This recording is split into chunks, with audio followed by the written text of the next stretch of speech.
ఈ యొక్క పరిశుద్ధ పాదములకు ఎన్ని స్తుతులు స్తోత్రాలు చెల్లించుకుంటున్నాను. మమ్మల్ని ఎంతగానో ప్రేమించి ప్రభువా, ఎంతగానో కరుణించి నాయన నీ విలువైన రక్తముతో మమ్మల్ని విమోచించి ప్రభువా, నాయన ఎన్నిక లేని వారమైన మమ్మల్ని, దీనులమైన మమ్మల్ని ప్రభువా, నీ మమ్మల్ని చూచి నాయన మీరు మా పైన కనికరమును చూపి మమ్మల్ని స్వస్థపరిచిన దేవుడు, మమ్మల్ని విడిపించిన దేవుడు, మమ్మల్ని నడిపించిన దేవుడు, మమ్మల్ని చూసిన దేవుడు వైంచినందుకు నీకు వందనాలు చెల్లించుకుంటున్నాను ప్రభువా.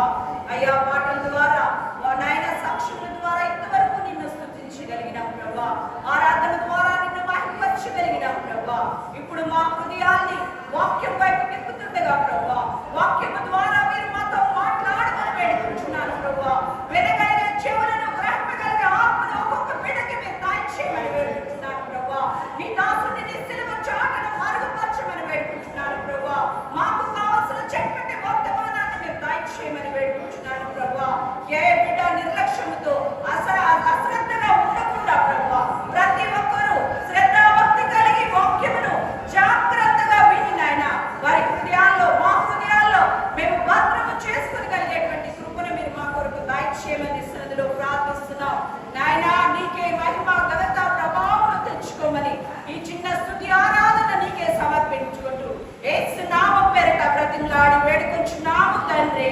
ఆమేన్.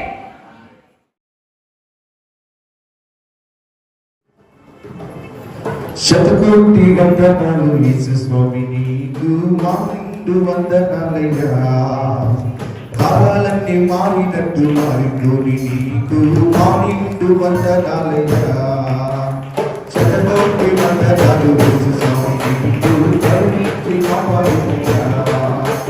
కాలాలన్నీ మారినట్టు మారిపోని నీకు మా నిండు వందనాలయ్యా.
Thank you.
హల్లెలూయా.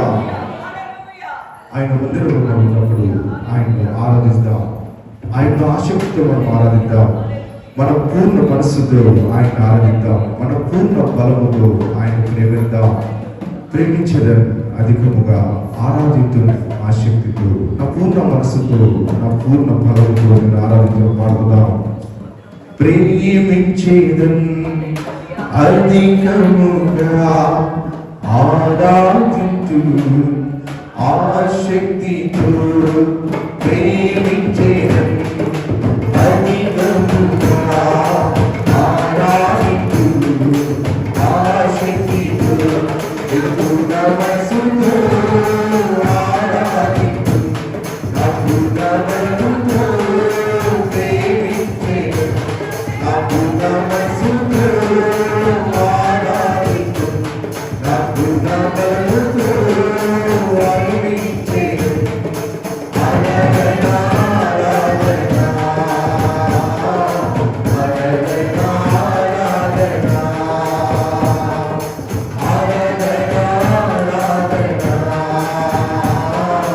ఆరాధన ఆరాధన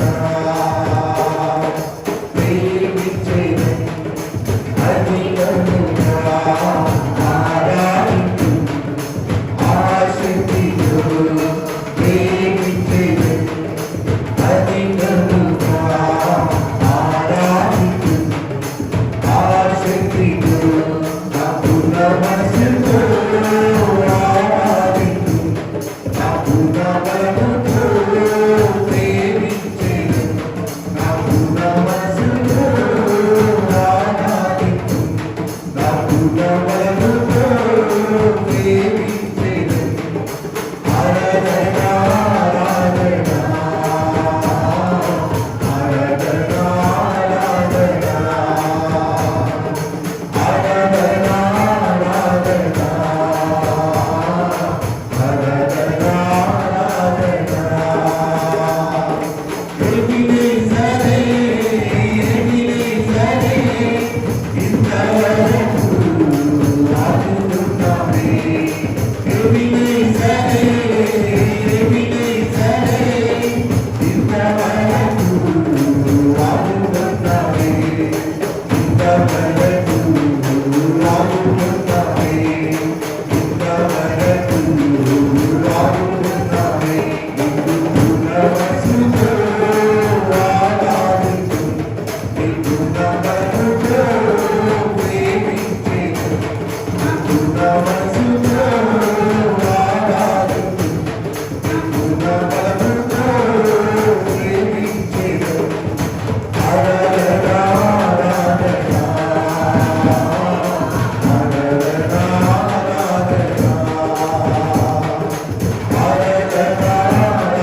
ఏలోయి ఏలోయి నన్ను చూచావే వందనమయ్యా. ఏలోయి ఏలోయి నన్ను చూచావే వందనమయ్యా. నేను దీన స్థితిలో ఉన్నప్పుడు చూసావయ్యా. పాప స్థితిలో ఉన్నప్పుడు చూసావయ్యా.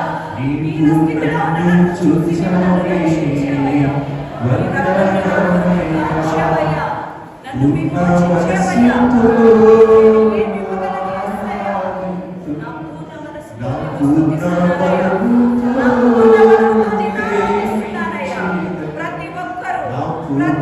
మనసుతో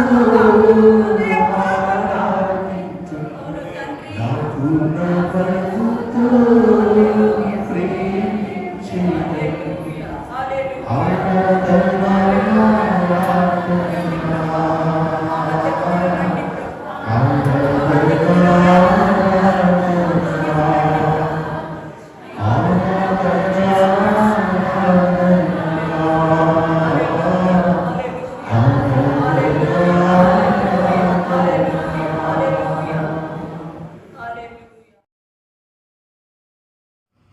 ఈ దినమున కీర్తన గ్రంథము 81వ కీర్తన 6-7 వచనాలు 6 వచనం చదువుతాం. వారి భుజముల నుండి నేను బరువును దింపగా వారి చేతులు మోత గంపలు ఎత్తకుండా విడుదల పొందేను. చాలను ఈ కీర్తనాకారుడు ఆసాపు అనే ఒక గాయకుడు ఈ కీర్తన రాసి ఈ మాటలు చెప్తూ ఉన్నాడు. వారి భుజము నుండి నేను బరువును తెచ్చగా వారి చేతులు మోత గంపలు ఎత్తకుండా విడుదల పొందెను.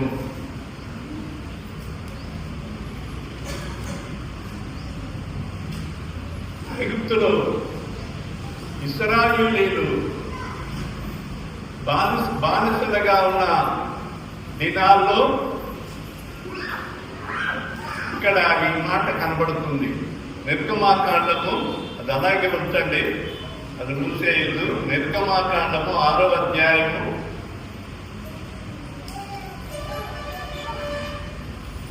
6-7 వచనాలు చదివితే,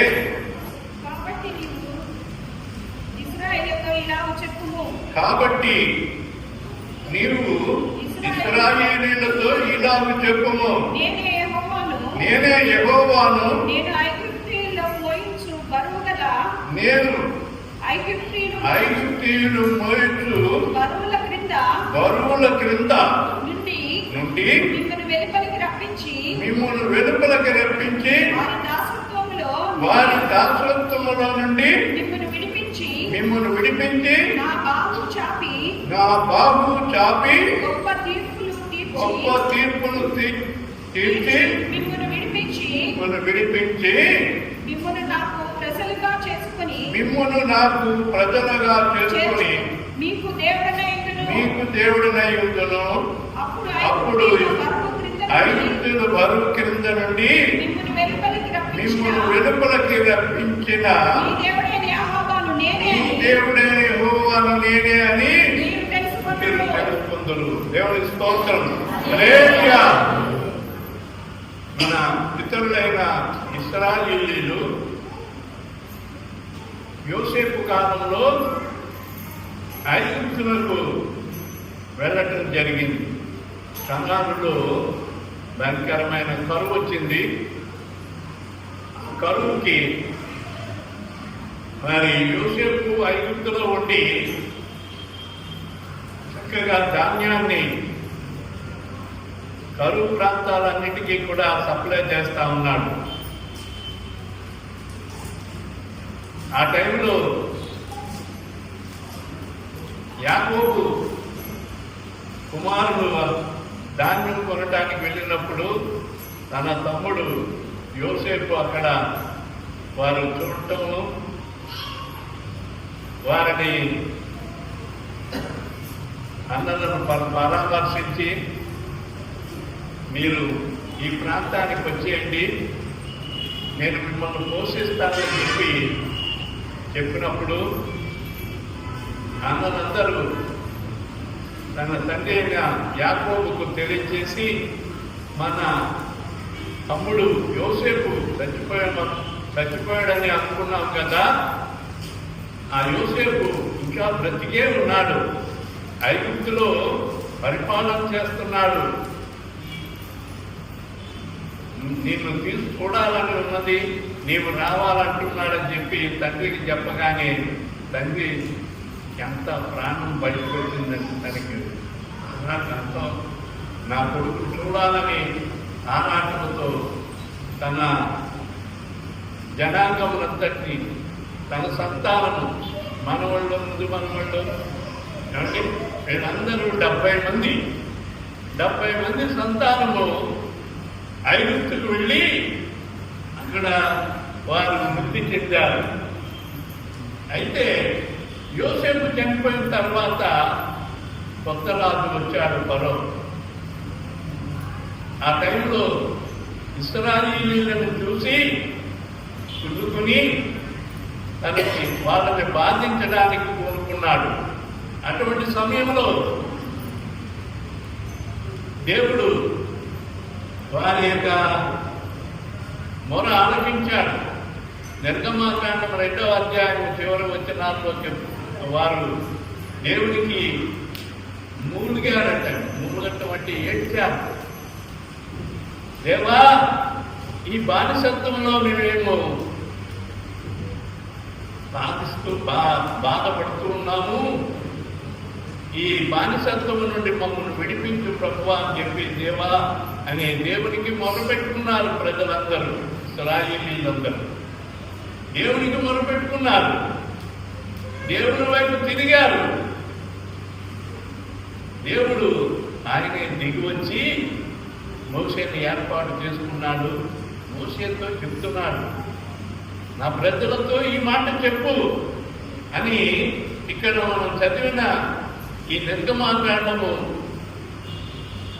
6వ అధ్యాయము 6 నుండి, కాబట్టి నీవు ఇశ్రాయేలుతో ఇలాగ చెప్పుము, నేనే యెహోవాను, నేను ఐగుప్తీయుల మోయించు బరువు క్రింద మిమ్మను వెలుపలకు రప్పించి వారి దాస్యత్వంలో నుండి మిమ్మల్ని విడిపిస్తాను అని చెప్పి వారితో చెప్పమని మోషేకి చెప్పగా మోషే వెళ్ళి ఆ ప్రజలతో చెప్తాడు, నీకెంతకాలమో ఈ బరువులు కాదు, దేవుని వైపు మీరు తిరగండి, దేవుడు దిగి వచ్చాడు, మన యొక్క మొర ఆలకించాడు, మీరు మోస్తున్న ఈ బరువులు, ఈ కాడి క్రింద ఈ దాసత్వం నుండి మిమ్మల్ని విడిపించడానికి దేవుడు దిగి వచ్చాడు, మీ మొర ఆలకించాడని చెప్పి మోషేకి సెలవిస్తే మోషే వెళ్ళి ప్రజలందరికీ చెప్పినప్పుడు ప్రజలందరూ దేవునికి మొరపెట్టుకున్నారు. ప్రియమైన వార్తలా, ఇక్కడ ఈ సంగతే అది ఈ కీర్తన గ్రంథంలో మనకు ఇందాక చదువుకున్నాం. 81వ కీర్తన 6వ వచనంలో, వారి భుజము నుండి నేను బరువును దింపగా వారి చేతులు మోత కంపను ఎత్తకుండా విడుదల పొందాను. నీ భుజముల మీద ఉన్న భారం, అది ఏ భారమైనా, ఒక్కొక్కరికి ఒక్కొక్క రకమైన భారాలు ఉన్నాయి. నాకు ఏ భారము లేదు, నేను చాలా ప్రశాంతంగా ఉన్నాను అని చెప్పి ఎవరైనా చెప్పగలరా అంటే ఏ ఒక్కరు కూడా చెప్పలేదు. నా మటుకు నేనే మరి ఎన్నో భారం, ఎన్నో బాధ్యతలు, నా భుజముల మీద ఎంతో బరువు నేను ఎవరికి చెప్పుకోవాలి? దేవునికి మొరపెట్టుకుంటున్నాను. దేవునికి మొరపెట్టుకోవాలంట. ఆ కీర్తన మొదటి నుంచి చూస్తే చూడండి, మనకు బలమైన దేవునికి ఆనందగానం చేయండి, యాకోబు దేవుని బట్టి ఉత్సాహధ్వని చేయుడి, కీర్తన ఎత్తుడి, గిలక తప్పెట పట్టుకొని స్వరమండలమును మనోహరమైన సితారాను వాయించుడి. ఆగండి. ఇప్పుడు వరకు మనము వాద్యాలు వాయిస్తూ చక్కగా పాటలు పాడాము, విన్నాము. ఇక్కడ ఈ ఆశాపు కూడా అదే చెప్తున్నాడు, మన బలమైన దేవునికి ఆనందగానము చేయుడి. మన భుజముల మీద ఉన్న భారము, మన గుండెల్లో నిండి ఉన్న భారము, భరించలేని భారము దిగిపోవాలని అంటే మన పితరులైన ఇశ్రాయేలీయులు ఐగుప్తులో అంగలార్చారు. దేవుని వైపు తిరిగి చేతులెత్తి దేవునికి మొరపెట్టుకున్నారు. దేవా, మేము ఈ బరువులు మోయలేకపోతున్నాము, ఈ మోతగంపలు మేము మోయలేకపోతున్నాము, ఈ బానిసత్వంలో మేము నలిగిపోతూ ఉన్నాము,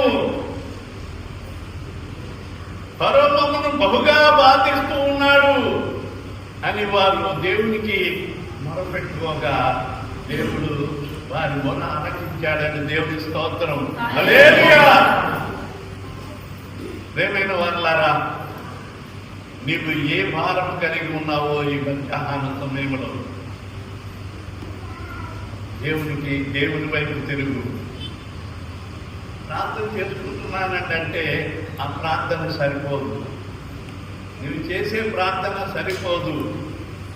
ఇక్కడ ఎంతగా చెప్తున్నాడో చూసారా, మనకు బలమైన దేవునికి ఆనందగానము చేయండి, యాకోబు దేవుని బట్టి ఉత్సాహధ్వని చేయండి, కీర్తన ఎత్తి గిలక తప్పెట్లు కొట్టుడి, స్వరమండలమును మనోహరమైన సితారా వాయించుడి. స్వరమండలం అంటే మన స్వరమెత్తి గొంతుకెత్తి, ఏమండి, దేవునికి స్తోత్రం చెప్పమంటేనే మనకి చెప్పడం చేత కాదు. వస్తుంది కానీ చెప్పట్లేదు. స్వరం ఎత్తి దేవునికి ఆనందగానం చేయండి, పాటలు పాడండి, దేవుణ్ణి స్తుతించండి, దేవుణ్ణి ఆరాధించండి, దేవుణ్ణి కనపరచండి. మౌనంగా ఉంటే మీ బాధలు తీరవు, మీ కష్టాలు తొలగిపోవు, మీ బరువులు తొలగిపోవు, నీ భారము యెహోవా మీద మోపము, అప్పుడు ఆయన నీ ఉద్దేశమును సఫలము చేయను మెరక చోట రాస్తూ ఉన్నాడు. నీ భారము ఏమండి, వాళ్ళకి పక్కింటోళ్ళకి వీళ్ళకి ఎదురింటోళ్ళకి ముందింటోళ్ళకి చెప్పుకుంటారు కదండి, నా బాధ ఏదో ఉన్నాయి, నా బాధలు వాళ్ళకి చెప్తే వాళ్ళు విన్నంతసేపు వింటారు. రేపొద్దుట సమయం వస్తే వాళ్ళు నిన్ను ధ్యానం చేస్తారు. నువ్వు దేవుణ్ణి నమ్ముకున్నావు కదా, గుడికి వెళ్తావు కదా, మరి ఉత్సవాల్లో మీరు పాల్గొన్నారు కదా, మీరు ప్రత్యేకంగా ఉంటారు కదా, మీ దేవుడు ఏమయ్యాడు, మీ దేవుడు మీ బాధను పెట్టడా అని వారు అంటారు. అప్పుడు మనం తలెత్తుకోలేము. అయితే మనమే పొరపాటు చేస్తున్నాం, దేవునికి మొరపెట్టట్లేదు. ఎలాగంట ఆ కింద చెప్తున్నాడు చూడండి, 3వ వచనంలో, అమావాస్య నాడు కొమ్ము పూతుడి, మనం పండగ ఆచరించు దినమగు పుణ్యము నాడు కొమ్ము పూతుడి. కొమ్ము ఏమండి, కొమ్ము అంటే కూర ఊతిడి. కూర అంటే దేవునికి మొరపెట్టడం. దేవునికి మొరపెట్టడం అన్నమాట. దేవుని దగ్గర అంగలార్పడం.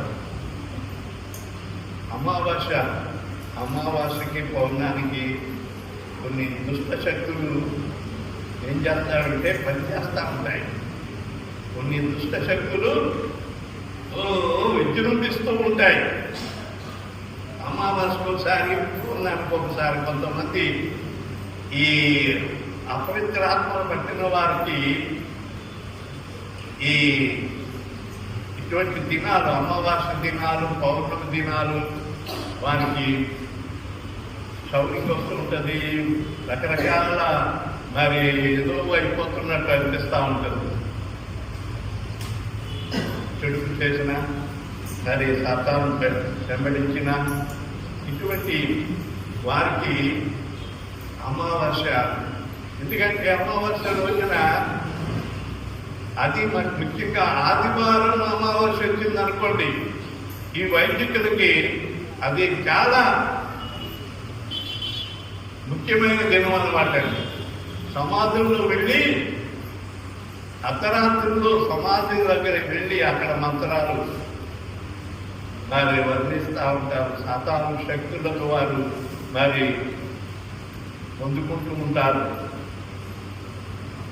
ప్రేమైన వాళ్ళ సాతాను శక్తులు పొందుకుని ప్రజల మీద ప్రయోగిస్తూ ఉంటారు. అవి భయంకరమైన దినము అమావాస్య దినము.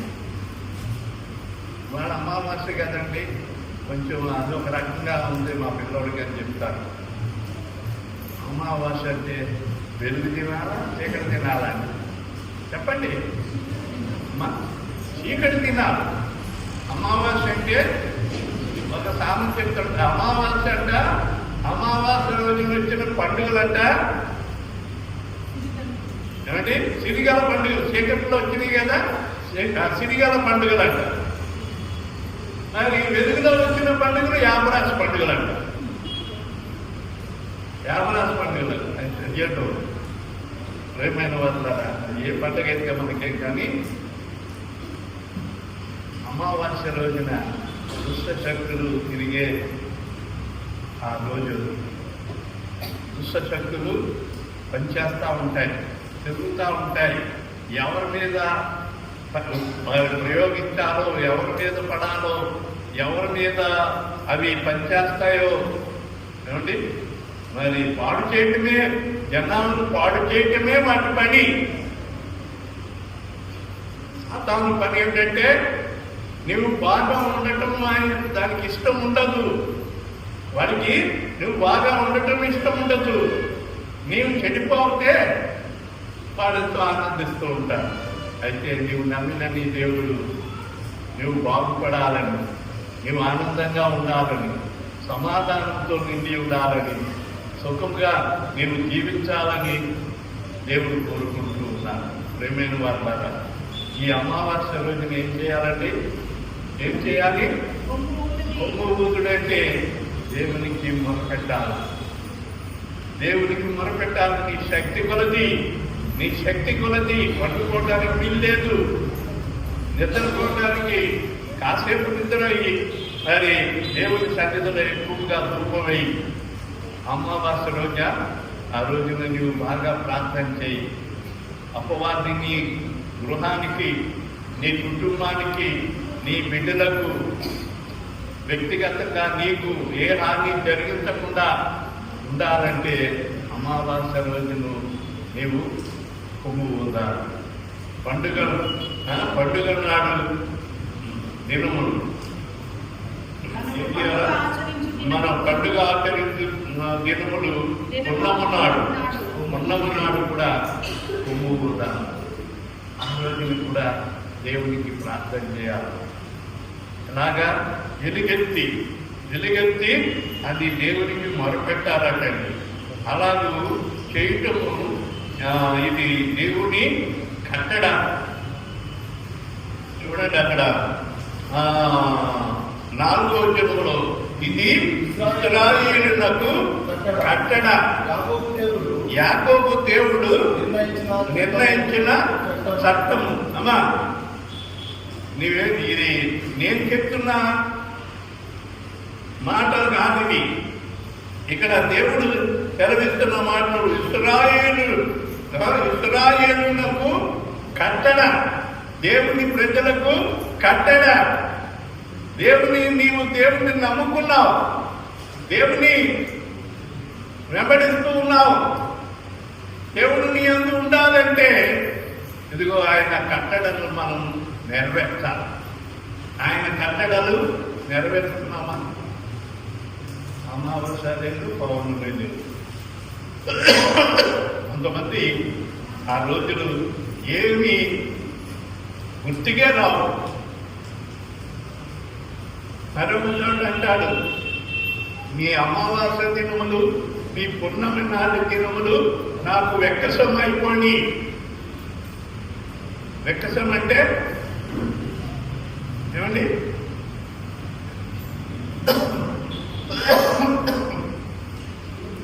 నాకు ఇష్టం లేకుండా పోతుంది మీ దినాలు. ఆ దినంలో మీరు చేయవలసిన రీతిగా మీరు చేయకుండా నిర్లక్ష్యంగా ఉంటున్నారు. మీ బరువులు ఎలా తీరుతాయి, మీ బాధలు ఎలా తీరుతాయి, మీ కష్టాలు ఎలా తీరుతాయి? దేవుడి మాట ఇస్తూ ఉన్నాడు. ఏమండి? మీ భుజముల నుండి నేను బరువును దింపగా వారి చేతులు మోత కప్పలెత్తకుండా విడుదల పొందాను. నీవు బరువులు ఎత్తకుండా చక్కగా ప్రశాంతంగా నీవు దేవుని సన్నిధిలో గర్భించాలి. దేవుడు నీకు నెమ్మదినిస్తాడు, నీ కుటుంబానికి నెమ్మదినిస్తాడు. పిల్లలు పరీక్షలు వచ్చినాయంటే ఎగ్జామ్స్ వరకు మరి ప్రిపేర్ అవుతూ కొంతమంది బాగా చదివే వాళ్ళకి ధైర్యంగానే ఉంటారు. సమయం అంతా పోగొట్టి ఈ సెల్ ఫోన్ మీద మనసు పెట్టి ఈ చదువులు నిర్లక్ష్యం చేస్తారు. ఎగ్జామ్స్ సమయంలో ఈ బుక్ని ఎదురు పెట్టుకొని ನೀವು పరీక్ష రాయి అని చెప్పి ఒకవేళ ఆ పరీక్షలో బుక్ ఇచ్చి రాయమన్నా సరే రాయలేరు. ఎందుకంటే ఆ క్వశ్చన్ ఎక్కడుందో వాళ్ళకి తెలియదు, ఆ క్వశ్చన్కి సమాధానం ఎక్కడుందో వాళ్ళకి తెలియదు. వెతుక్కునేసరికే టైం అయిపోతుంది. ప్రేమైన వాళ్ళరా, అది వాళ్ళకు భారం, అప్పుల భారం. ఏమండి? అప్పుల భారం. మనం జల్సాగా ఖర్చు పెట్టుకుంటాము, అప్పులు చేసి పెళ్ళిళ్ళు చేస్తాము, అప్పులు చేసి ఇల్లు కడతాము, అప్పు చేసి కథా కార్యాలు చేసి పప్పు కూడా చేశాడంటే ఎవరు ఒక అప్పు చేసి నీవు ఎంత స్తోమతలో ఉన్నా అంతే చేయి. నీకు వచ్చే రాబడికి మించిపోయి నీవు చేస్తే అప్పులు తప్ప మరి ఏమీ ఉండవు. మా మామగారు, అమ్మగారు, తండ్రి గారు ఆ రోజుల్లో మేము ఈ ప్రాంతానికి రాకముందే 80,000 హాస్టల్కి వారి సేవకులకి 80,000 వచ్చేవి. 20,000 తక్కువ ₹1,00,000 నెలకి వచ్చేవి. ఈ వచ్చిన ఈ చెక్కు తీసుకోగానే బట్టలకి బట్టల షాపులకి వెళ్ళిపోయి కిరాణా షాపులకి వెళ్ళిపోయి కట్టెలు కొనుక్కోవాలి. మా సైడ్ అక్కడ కట్టెలకి వాళ్ళకి డబ్బులు ఇచ్చేయాలి. అప్పులు తీసుకొస్తారు కదా, ఈ అప్పులన్నీ తీర్చేసరికి వీళ్ళ దగ్గర ఏమీ మిగలవు. ఇవ్వాల్సిన వాళ్ళకి ఇచ్చేస్తే మధ్యన ఏమీ మిగలవు. ప్రేమైన వాళ్ళ జీతగాల పరిస్థితి అంటే 80,000 ₹1,00,000 జీతాలు వస్తాయి. అయితే దేవుని ఆశీర్వాదం లేకపోతే నీవు ఎంత జీతం తెచ్చుకున్నా అవన్నీ కూడా సిద్ధు సంఖ్యలో వేసినట్టు అయిపోతా ఉంటాయి. అవునా 15 రోజులకే తెలుసా అనమాట. 15 రోజుల తర్వాత అన్ని ఇంకా ఏమి అన్నీ నిండుకుంటాయి. ఏమి లేవు, అవి లేవు, ఇవి లేవు, ఇవి లేవు. అప్పులు తెచ్చుకోవడం. ప్రేమైన వాళ్ళ దేవుని బిడ్డలకు పాతకు మిగిలి ఉండగా కొత్తది వస్తుందట. కొత్తది వచ్చేలాగా ఇంకా పాతకు మిగిలి ఉంటుంది. అది దేవుని ఆశీర్వాదం. ఇది అయిపోతుంది, అదే అయిపోతుంది. కొంతమందికి ఆశీర్వాదం లేకపోతే అట్లా ఉంటుంది. నీకు ఆశీర్వాదం కావాలా? అమావాస్య రోజున కొమ్ము ఊరు. నీ కష్టాలు తీరాలంటే అమావాస్య రోజునే కొమ్ము ఊరు. అమావాస్య రోజునే కాదు, ప్రతిరోజు కూడా దేవుని సన్నిధిలో నీవు కొమ్ము ఊరాలి. ప్రార్థన చేయాలి. ప్రార్థన చేస్తే దేవుడు ఆశ్చర్యకరంగా ఆయన ద్వారం తెరుస్తాడు.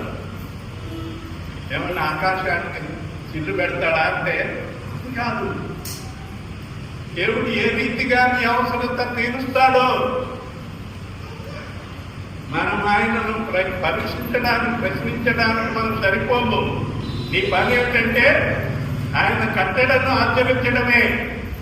యాకోబు దేవుని కట్టడ ఇది. ఇశ్రాయేలు నాకు కట్టడ యాకోబు దేవుడు నిర్ణయించిన చట్టము. ఆయన చట్ట ప్రకారంగా నీవు చేయాలి. ఆయన చట్టాన్ని ప్రక్కన పెట్టి నీ ఇష్టం వచ్చేట్టుగా నువ్వు చేస్తే నష్టపోతావు. నీ వ్యాధులు పోవు. నీవెంత ప్రార్థన చేసినా, ఎంత ఉపవాస ప్రార్థన చేసినా వాళ్ళు చేస్తున్నారు కానీ నువ్వు ఎప్పుడన్నా ప్రార్థన చేసుకున్నావా? నీ జీవితం కొరకు, నీ కుటుంబం కొరకు, లేకపోతే నీ వ్యక్తిగతమైన నీ అవసరత కొరకు నీవు ప్రార్థన చేసుకున్నావా? ప్రార్థన చేయాలి. నోరు తెరవాలి. దేవుని సన్నిధిలో మనం నోరు తెరవకపోతే మరి ఎక్కడ తెలిసినా ప్రయోజనం లేదు. ప్రేమైన వాళ్ళ దేవుడు వాక్యం ఖచ్చితంగా చెప్తా ఉన్నది. మీ బరువులైనా మీ భుజముల నుండి నేను బరువును దింపగా, మీ భుజం మీద నుండి ఆయన బరువు దించుతాడు. ప్రయాసపడి భారం మోసుకుంటున్న సమస్త జనులారా నా ఎదుకు రండి, మీకు విశ్రాంతిని కలిగజేస్తాను. మీ బరువును దించేస్తాను. మీ భుజముల మీద ఉన్న బరువు అనుకున్నాడు ఆయన. లోకములో ఇటువంటి ఆహ్వానించిన మరి ఎవరు కూడా లేరు. ఈయన ఆహ్వానిస్తూ ఉన్నాడు. రండి, నా యొద్దకు రండి, నా సన్నిధిలో ఘోరవుతుడి. యూవేలు కాలంలో భయంకరమైన పంట పండింది కానీ భయంకరమైన తెగుళ్ళు వచ్చి పంటంతా కూడా ఊడ్చేసింది. ఆ యోవేలు గ్రంథం చదవండి. ఇప్పుడైనా మీరు వ్రత దినమును ఏర్పరచుకొనిడి. ఇప్పుడైనా మీరు వ్రత దినమును ఏర్పరచుకొనిడి. వ్రత దినం అంటే అండి ఏమా? ఉపవాస ప్రార్థన చేయడం ఏర్పరచుకోండి. ఇప్పటికైనా ఈ వాక్యం విన్నా నీవు ఇప్పటికైనా మేల్కొని దేవుని వైపు తిరిగి కొమ్ము. దేవుడు నీ మొర ఆలకిస్తాడు. ఐగుప్తీయుల మొర ఆలకించాడు ఆయన.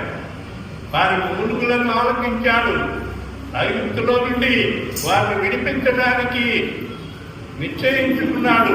ప్రేమైన వార్తారా, వారిని రక్షించిన దేవుడు వారికంటే ప్రియమైన కుమారుడు యేసు ప్రభు వారి శిలువ రక్తము ద్వారా విమోచింపబడిన నీవు ఇశ్రాయేలీయుల కంటే వారికంటే నీకు రక్షణ ఉంది. వారికి రక్షణ లేదు.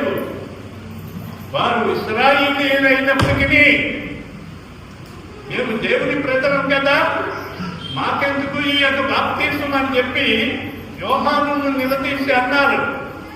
సర్వ సంతానమా,